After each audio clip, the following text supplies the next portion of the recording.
Olá, eu sou Davi e hoje quero falar com você sobre a Parashá Kitzá, que vai de Êxodo 30:11 a 34:35. E a porção dessa semana é uma porção muito importante para a gente compreender a história do povo de Israel, porque é aqui que começa, os grandes pecados do povo de Israel de idolatria, porque tem o pecado do bezerro de ouro nessa Parashá. E o que acontece é o seguinte: Moisés está lá no monte recebendo todas as instruções de Deus. Só que a partir de um momento o povo pensa: vamos criar um Deus aí pra gente. E eles pedem isso a Arão, né? Cria um Deus aí pra gente, porque a gente não sabe o que aconteceu com Moisés. Eles podiam ter achado que ele morreu, ou alguma coisa assim, ou foi embora. Mas eles queriam um outro Deus, um Deus que eles pudessem ver, sentir, seja lá o que for, certo? E eles vão lá, Arão cria esse ídolo para eles, um bezerro de ouro, né? Eles retiram todos os seus ornamentos de ouro e dão para Arão, e Arão cria esse objeto de idolatria, certo? E eles vão lá e dizem até mesmo, né, que aquele seria o Deus que os tirou da terra do Egito. Eles começam a adorar, fazer coisas abomináveis, comer, beber, rituais e tal, e acaba que Deus avisa Moisés lá de cima do Monte Sinai e fala para ele que o povo tinha se pervertido. Então Moisés desce com as tábuas na mão, que Deus tinha feito e escrito, e quebra, e vai lá e briga com o povo, né? Fica revoltado, fica irado, destrói o bezerro, moe o ouro, joga na água para eles beberem aquela água com ouro, né? E ele adverte o povo, muitos são mortos, acontece até uma praga vinda de Deus e outra vinda mesmo dos filhos de Levi, né? Que ele diz: venham todos a mim aqueles que são de Deus e mate cada um seu irmão vizinho. Morreram 3.000, certo? E também vem uma praga a partir de Deus. Só que o que acontece aí? Olha só que interessante. Antes de Moisés descer e acontecer tudo isso, antes dele descer e acabar com aquela bagunça, quando Deus fala com ele, ele clama pelo povo de Israel para que Deus não os exterminasse, porque Deus disse, né, que iria exterminar o povo e queria fazer, em vez daquelas pessoas, daquele povo teimoso, ia fazer de Moisés uma nova nação. Só que Moisés vai lá e ora pelo povo de Israel e pede a Deus. Está lá em Êxodo 32:11 a 14. Moisés intercedeu ao Senhor seu Deus. Ele disse: Senhor, por que deve tua ira acender-se contra o teu povo, a quem tiraste da terra do Egito com grande poder e mão forte? Por que deixaram os egípcios dizerem: ele os tirou daqui com mais intenções para matá-los nas colinas e eliminá-los da face da terra? Volta-te da tua ira ardente, compadece-te, não tragas tamanho desastre sobre teu povo. Lembra-te de Abraão, Isaque e Israel, teus servos, aos quais jurastes por ti mesmo. Tu lhes prometeste: farei seus descendentes tão numerosos quanto as estrelas do céu, e lhe darei toda esta terra sobre a qual tenho falado a seus descendentes, e eles a possuirão para sempre. Então o Senhor mudou de ideia a respeito do desastre que planejou trazer sobre seu povo. Moisés vai lá e ele se compadece do povo, mesmo sabendo que era um povo rebelde, mesmo sabendo que era um povo iníquo, certo? Que tinha se desviado tão rápido. Ele vai lá e pede a Deus, mesmo antes de ir lá averiguar o que estava acontecendo. Antes mesmo dele ir lá e se irar, né, com tudo aquilo, ele vai lá e pede a Deus misericórdia pelo seu povo. Porque ele tinha amor por Israel, né? E ele pede a Deus uma nova oportunidade do povo se consertar, do povo existir, né? E ele relembra, né, essas promessas. E a gente vê que essa não é a primeira vez que Moisés pede pelo povo de Israel. Na verdade, são 4 vezes que ele intercede. E uma das quais, a última, né, quando ele sobe de novo ao Monte Sinai, ele fica lá jejuando por 40 dias e 40 noites, sem comida nem bebida, ouvindo a voz de Deus e clamando pelo povo de Israel para que Deus os perdoasse. Na segunda vez que ele clama, ele pede perdão pelo povo de Israel novamente e oferece a sua vida para isso, né? Ele diz: talvez eu consiga expiar seu pecado, né?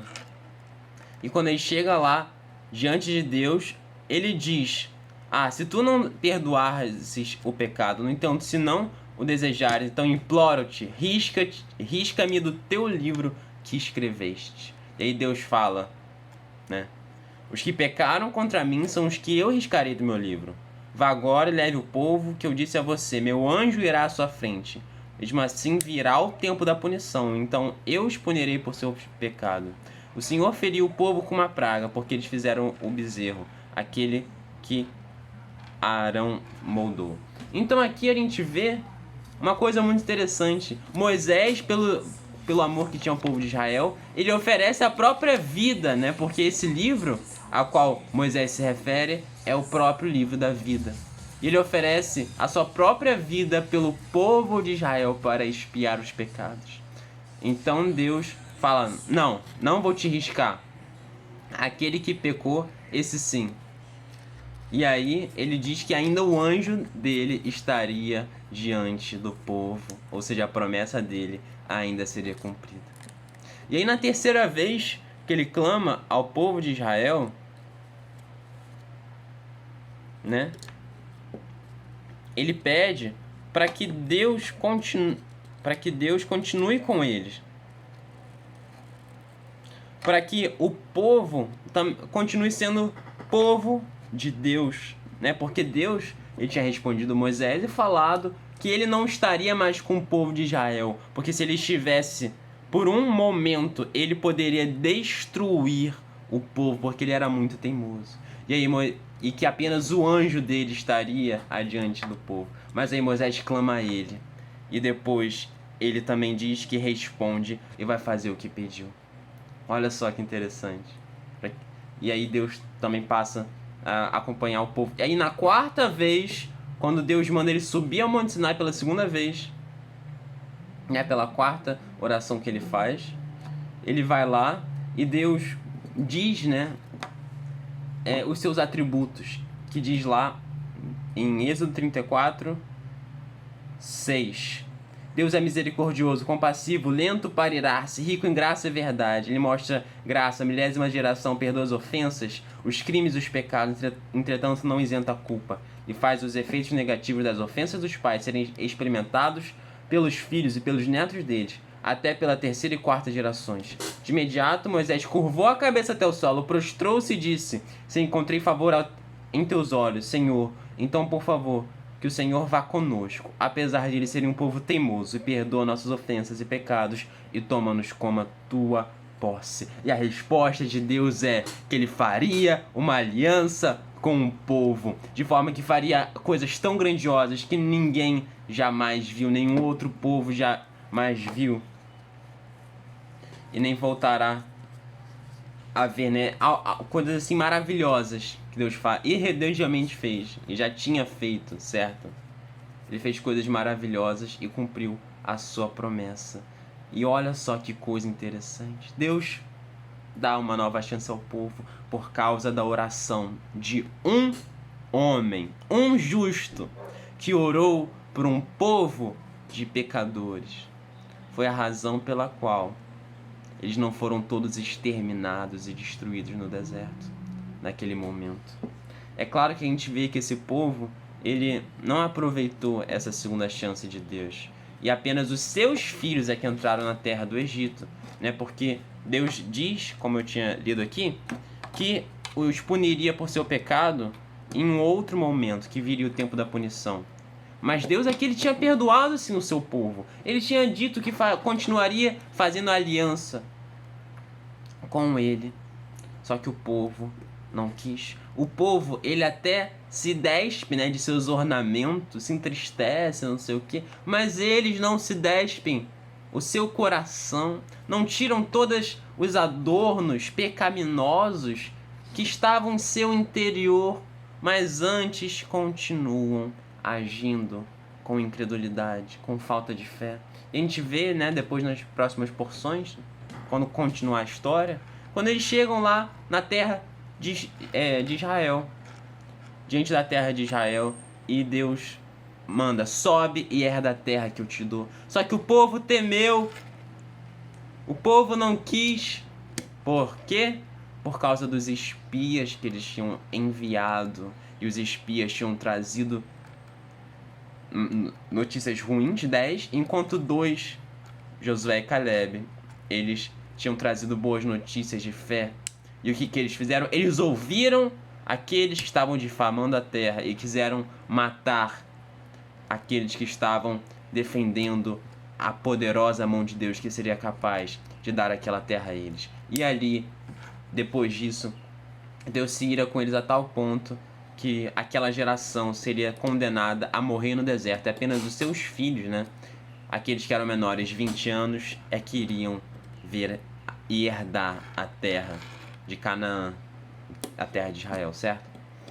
Então a gente vê que esse povo, ele não se arrependeu. E qual foi a consequência? Foi a morte.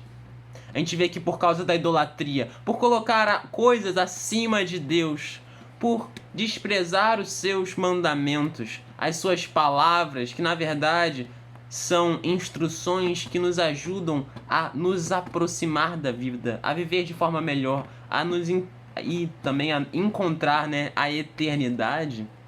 Isso ocasiona verdadeiramente o oposto, que é a morte. Portanto, devemos ouvir as palavras de Deus, não nos atentar a coisas ruins, mas precisamos constantemente clamar por nós, clamar pelos nossos irmãos, porque nós somos pecadores. É preciso clamor.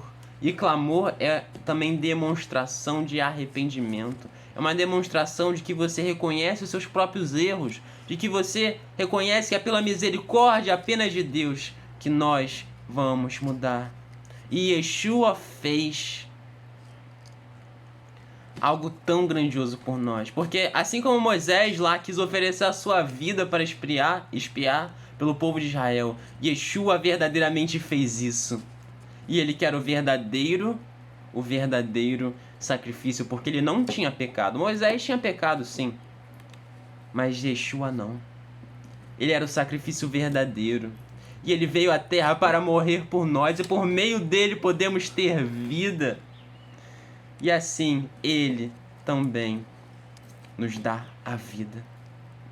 Mas é preciso arrependimento, é preciso clamor, é preciso estar diante de Deus, é preciso jejum, oração, como Moisés fez, para que o perdão possa se achegar em nossas vidas. Mas o difícil não é Deus nos perdoar, mas o difícil é que nós recebamos esse perdão verdadeiramente. Porque o perdão já foi feito, você já foi perdoado, mas é preciso que nós, por meio de nossas ações, possamos demonstrar que recebemos esse perdão. E quem é aquele que recebeu o perdão?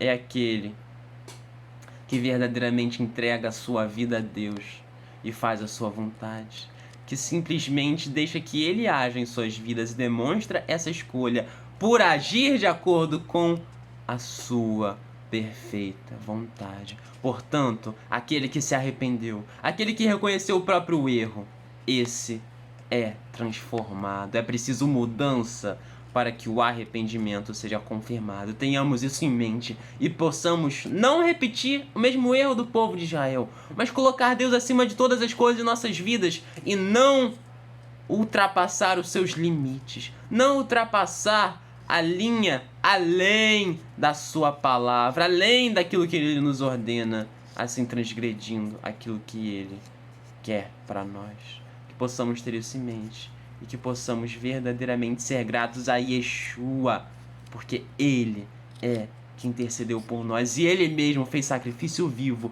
por amor de nós, para que nós já não sejamos mais sujeitos à ira ou ao julgamento, mas salvos para a vida.